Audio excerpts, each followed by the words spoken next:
درخت بھی درود پڑھتے تھے، پتھر بھی درود پڑھتے تھے۔ سبحان اللہ۔ اس زمانے میں ہر چیز درود پڑھتی تھی جب آقا علیہ السلام جس رستے سے گزرتے تھے۔ ایک مشرک نے، کافر نے یہ کہا کہ اگر آپ نبی ہیں تو آپ اس درخت سے کہیں کہ آپ کے پاس آ جائے۔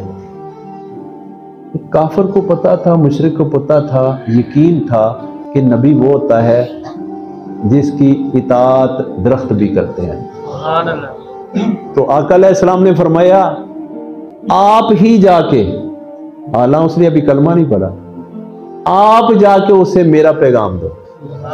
درخت تھوڑا دور تھا، فاصلے پہ تھا۔